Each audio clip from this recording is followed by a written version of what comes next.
Hi there, I'm Soraya Mentor, and this is Africa Beyond Borders. We get to chat to amazing Africans who've traveled beyond their home countries. It is all about real stories, authentic big dreams, and how we carry our culture everywhere we go. Today's guest is Brooklyn Plaatijies, and she's all the way from America. Hi, Hello. Brooklyn. Hi. How are you doing?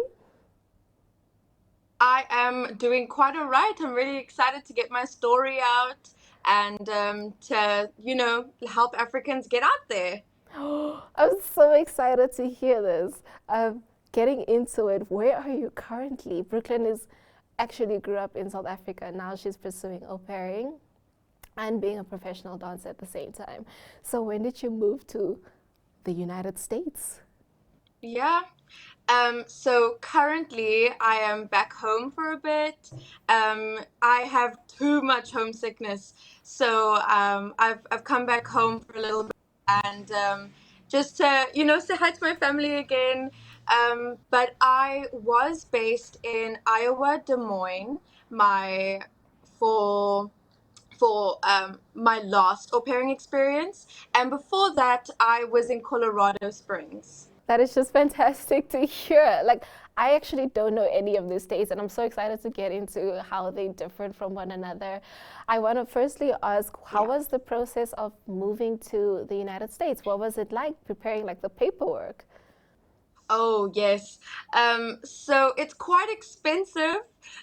So if it's something that you really want to do, it really is worth it. It really, really, really is worth it. And so it was quite crazy, quite all over the place. But if you work through an agent, then it goes quite smoothly. They help you with everything, and yeah, so they basically take you through all the steps. So, firstly, you work very closely with a course and what you'd like to do, and you work with teachers and people who have done it before and people who can, relate to your story. So, first, you meet your teachers, they teach you a whole bunch of things, and as soon as your profile is up, which is what they speak to you about, from there, you are paying your program fee, you are paying for your visa, your passport, and just the small things that you need. So I needed my passport and I did not have a passport. And I was like, what am I going to do?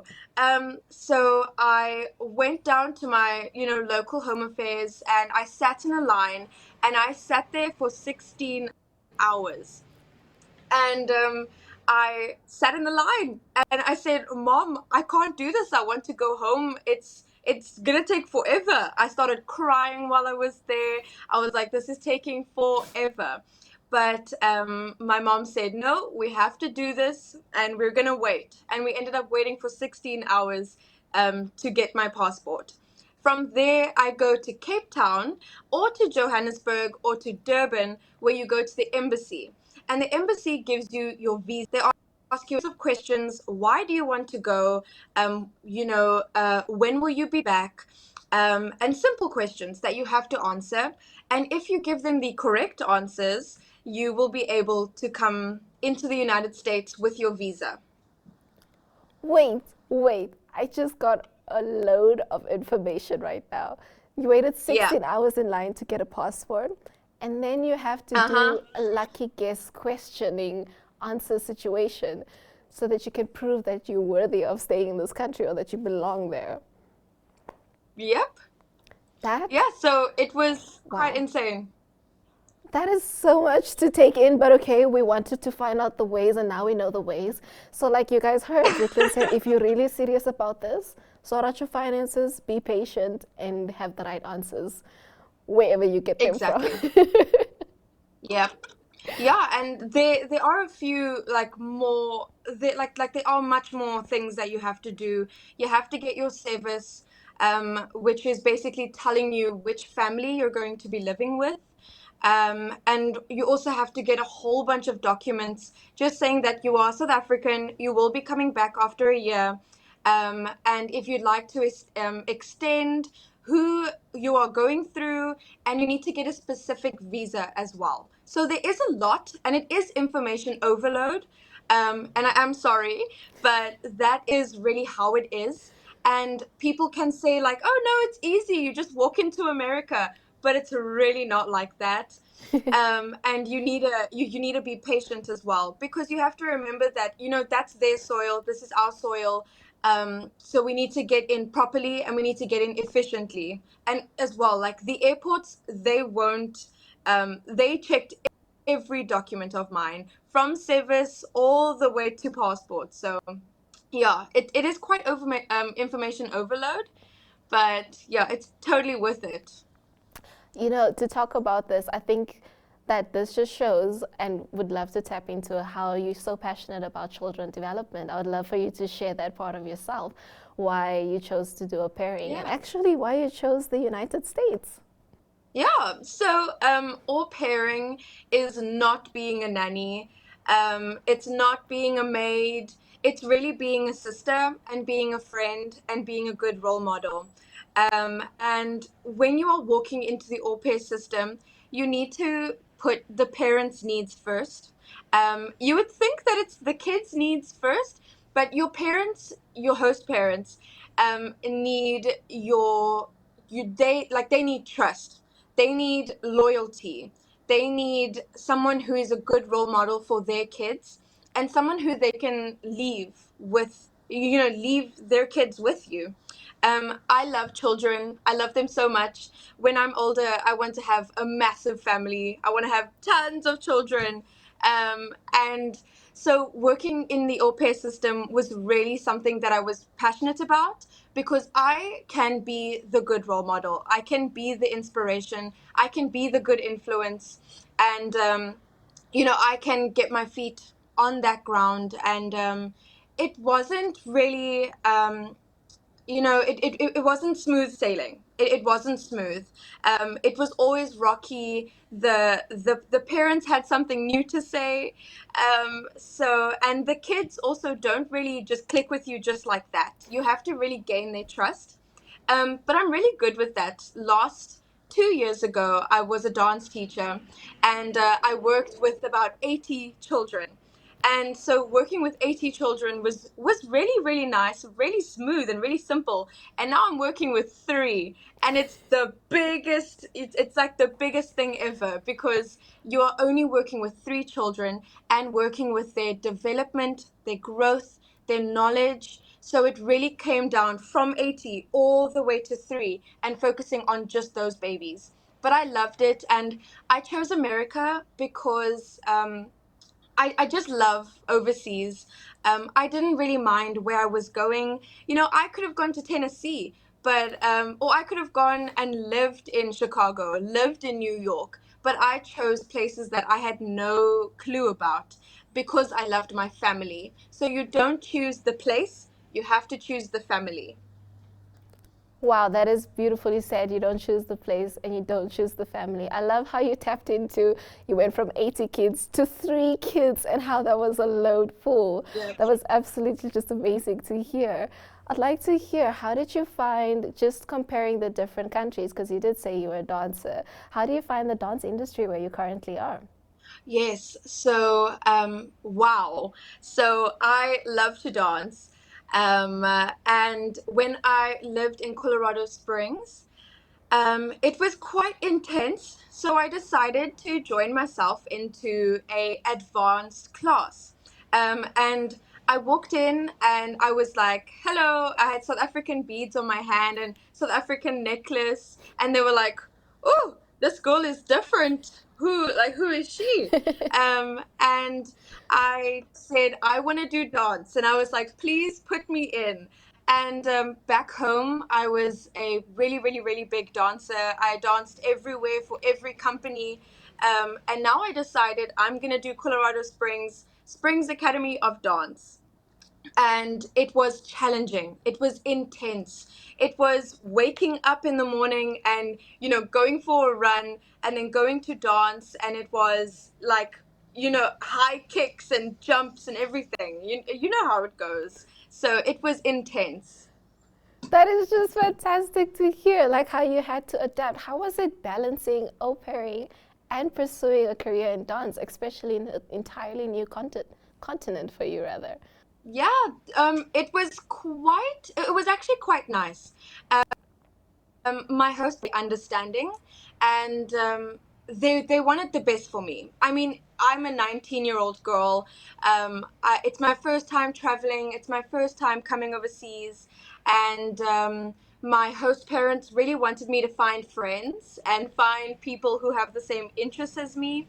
So they were very supportive, and they I had my own car, and in America, I had my own car, and it was this massive SUV, and so I could take myself where I wanted to go. And my host parents were really, really, really supportive of of what I wanted to do. That is just fantastic to hear. Before we continue, we're going to take a little break and we'll be right back.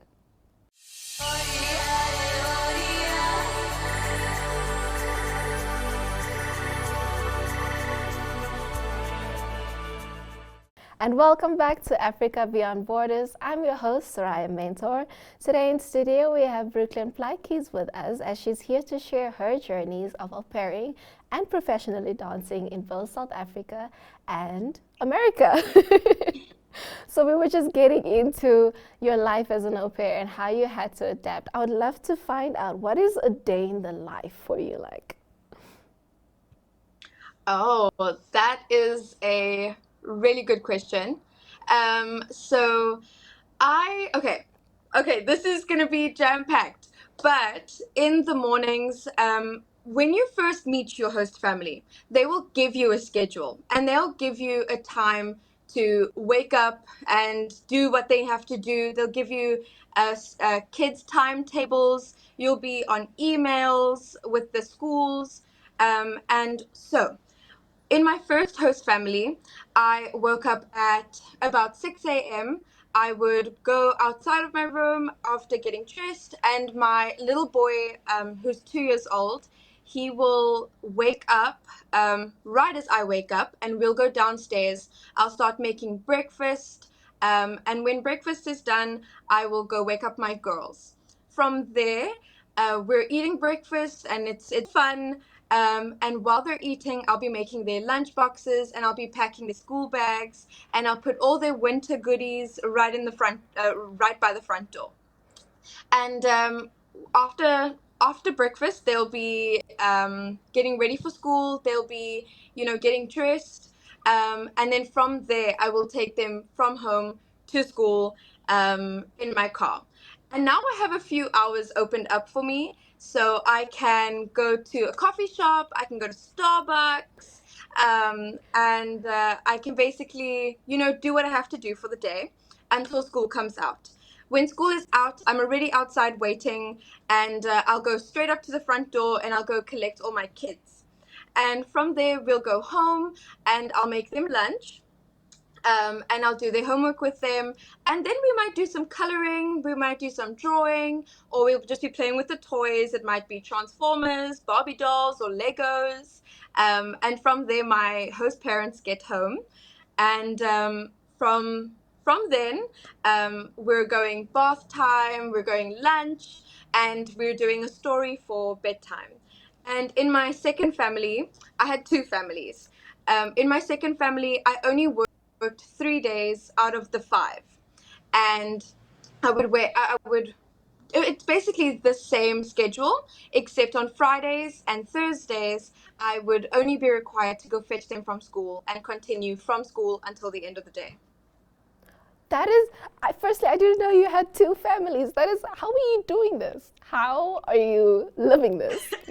I look up to you so much. Funny thing that you said when you went to your dance, well, when you joined the dance industry there, people were like, oh, she's different. How did you see the difference in families, especially comparing your family in South Africa to the American type families? What are common things that you guys share, or maybe things that are not the same? Yeah.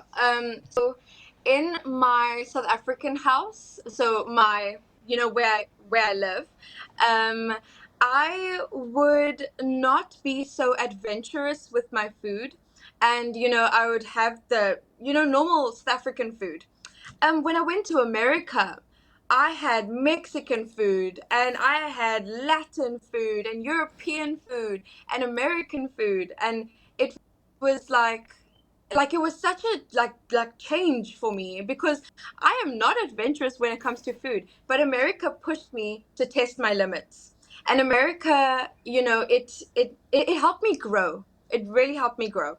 And differences between families is quite I mean, we're all human at the end of the day. It's all pretty much the same. We all want our children to be raised really well, but in American households, it is very common to do everything earlier than later. So our dinners were at 5 p.m., where in South Africa, our dinners are like 8 p.m. And that's different for me. I'm not quite sure if it's different for anyone else. And other things is like the American households, they much more expressive and much more, outgoing with it. You really can't explain it because you've lived with them for so long. They seem like your normal family. But when I got there at the beginning, it was like it was quite exciting to see what was going to be different. And I must say, not much for me was that different because you get to choose your own family, and my families, they worked very closely with how I was raised and with how I grew up. So it wasn't that different, I must say. I know that it is quite disappointing that I am saying that, but I'm really happy that not much was different for me, except, my accent. My accent was quite weird to them. I don't think any of this was disappointing. It was really insightful, at least for me, to find out how you adapted that. And 5 p.m. for dinner. That is very interesting. Yeah, yeah. I'd love to ask because they did, well, your parents, rather, if I can say that, they were like, oh, we really want you to get friends. How was it like building friendships? Ooh, okay.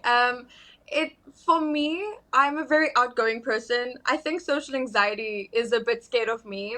I'm not afraid to, walk up to someone and be like, "Hey, I love your shoes." Like it's quite difficult for me to just be like not speaking to them. I will always, walk up to someone. So it wasn't that difficult making friends. Eventually, I was going on road trips with my friends. Eventually, I was going skiing with my friends. And it was it was really fun.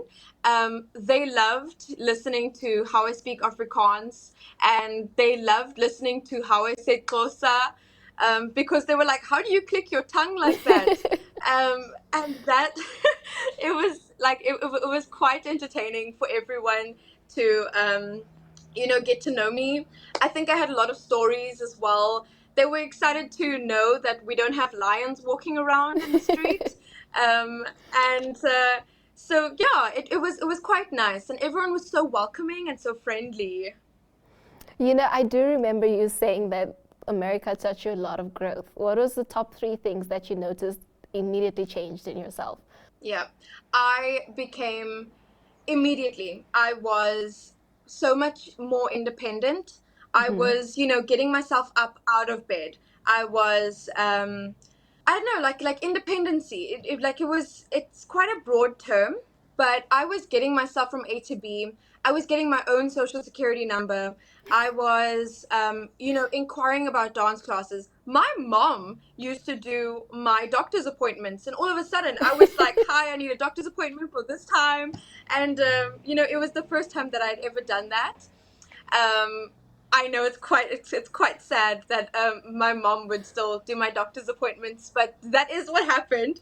Um, and I'd say another thing is how I see life and how I see different people.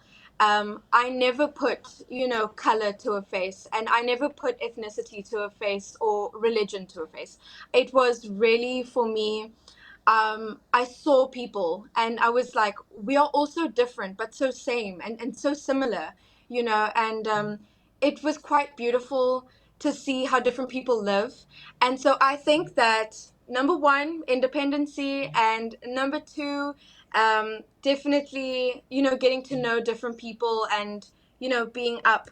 And I'd say that number three in my growth was how I showed people who I am.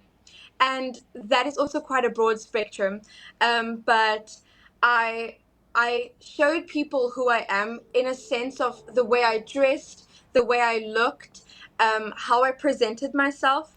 And because I was looking after children, I took more time in how I was acting, how I was being. And I think that that really paid off because I met so many different people from that and from changing, not necessarily changing, but growing. Just beautifully said. That is just so inspiring to hear from you, Brooklyn. I would like to find out your most Thank you. exciting adventure you had yet. Woo! Oh goodness. Okay. So in Colorado Springs, I speak about Colorado Springs a lot because that's where all my friends are. And so we went on this road trip and we were going to Keystone Mountains in Colorado Springs. And as I was driving in the morning, I got pulled over by a American cop, American police officer, and I rolled down my window and I was like, "Goeiemorgen," and I didn't realize that I said it in Afrikaans. So he just looked at me and he was like, "What?" And I was like, "Oh, I'm so sorry. I'm South African." And I was like, I was so nervous. I was so terrified. I was like, "Oh my gosh, I'm gonna go to jail, American jail." And I was calling all my friends because it's like 3 p.m. where it's like 5 a.m. And my dad is a police officer, and he was like, "Just be calm, just like don't worry about it, you'll be fine." And the cop's like, "License and registration, please, ma'am." And I was like, "Okay." So I give everything to him, and everything seems to be in order. And then I'm on my way going to my friend's house, and that was just a crazy experience. Like being pulled over was insane. I don't even know what I did. And so, but luckily I was okay. After that, I get to my friend's house and I tell them about this whole experience and this whole story, and they say it's okay. Let's go ski. So we go skiing, and my feet are dying. It's not like ice skating. It's like going down a hill, and you're on your feet, and it's just so exhilarating, but I kept falling, and all my friends were going from the top of the mountain all the way down, and then they'd go back up and then all the way down again, and I was still on the like in the middle of the mountain, and they were just like, "You need to hurry up," and I was like, "I don't know what I'm doing." So that was quite exciting, so adventurous. And it was quite new. I have never touched snow before, and that was my first time, like, on snow, touching snow, falling into snow. Yeah, So it was great. that's just the funniest story. I was like crying tears when you were saying he pulled me over. Like, goeiemorgen. What an experience you had. And the sledding, I have no idea about sledding. The fact that you did it, well done on you, you know? Thank you. Thank you. It's completely amazing just hearing your stories and hearing the amazing lessons you've learned. It inspires me so much, and I'm sure it inspired the viewers. Thank you so much for joining us today in Studio Brooklyn. It was fantastic. Thank you. Thank you Thank you so all for much. It watching. was so exciting, my story out there.